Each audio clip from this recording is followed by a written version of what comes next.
Hello everybody, this is Desmond220, and today we're up with another episode of our exotic reviews. This one's actually a lot shorter than most of them, but that's because the weapon is very, very simple, and, well, it is also one of my favorites, including the fact that it's so simple. So for those that don't know, the weapon we'll be reviewing today, although you won't see it on screen for a little bit, because, in the gameplay I've been playing Iron Banner,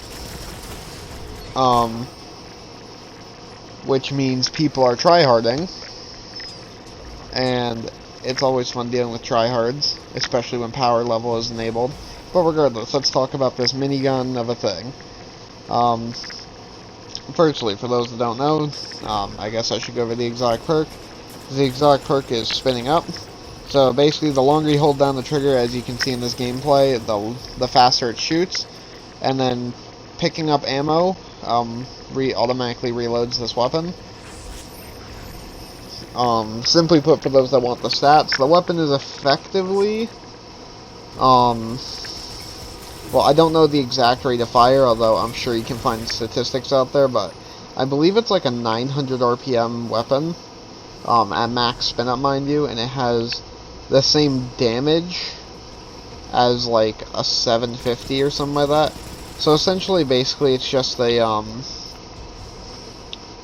it's an extremely fast-firing weapon that has a slightly higher damage value than most of them. A slightly higher damage value than weapons within its fire rate once it's maxed out, meaning that it has an extremely fast time to kill. And as for its masterwork, the masterwork for it gives it the ability to,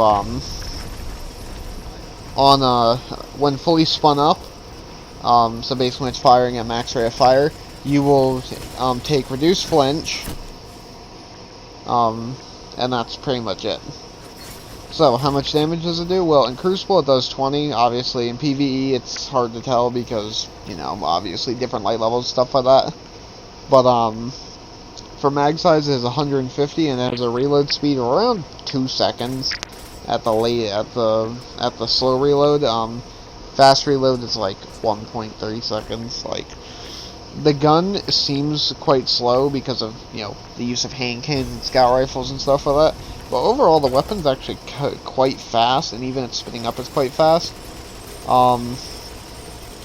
It takes about 2.5 seconds from starting to full spray, and as you can see in the gameplay here, when I get the full spray off, I just dumpster people with it because of how fast it kills. And that's what the main strength of this weapon is that it is a it's a low damage weapon, but it's higher than most of its counterparts, and it has one of the fastest rate of fires in the game, meaning that you have all of this, and then you start getting headshots with it, because I forgot to mention, the thing has like 0 recoil. Like, anywhere outside of scout rifle ranges, you can effectively shoot with it.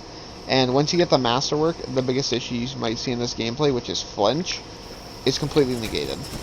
Like, flinch is the biggest issue with this weapon, and it just gets completely denied with the use of the special, I guess, ability added onto it.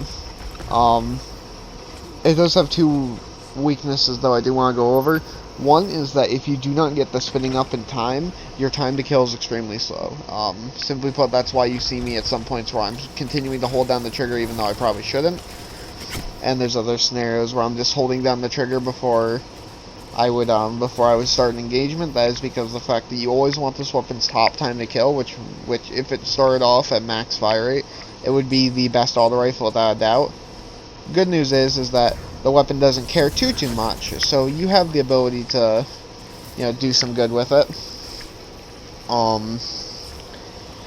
In terms of its other really bad stat, and that is its range. Simply put, outside of like, I think like 30 meters, something like that. Like, it's around pulse rifle range, I guess you would say. So, like, pulse rifle hand cannon drop-off range is when this weapon starts doing less than 20 damage. And when it starts doing less than 20 damage, almost every weapon, even other auto rifles, basically any auto rifle that is below a 900 outbeats this thing at that point.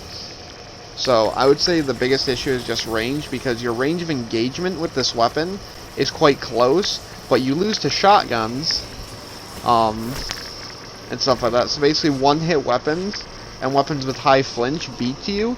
So hand cannons and shotguns can kill you quite quickly. But then you have the fact where you also have to deal with the fact that you cannot push out. So the biggest thing with this is that this is like a close to mid-range weapon. You don't want to be close enough to put yourself in shotgun range, but you want to be close enough to make it to where you're not contending with pulse rifles. And also, like I said, this weapon does take a degree of prediction, though it's not like Rainbow where you basically have to predict every movement the dude does, because thankfully that's a bit easier due to the fact that we have the auto radars, I like to call it, which is a big thing. But yeah, overall, main thing for this weapon is I recommend you can use it in any activity. In PvE it is very good as boss DPS, in PvP it is very good as a fast time to kill weapon if you can learn to master its spin up times. But that being said, out of 5 I give this weapon a 4 out of 5. Simply put, it does have some weaknesses, especially in Crucible, but it is a very, very effective weapon overall, and I think a lot of you guys will enjoy trying to use it.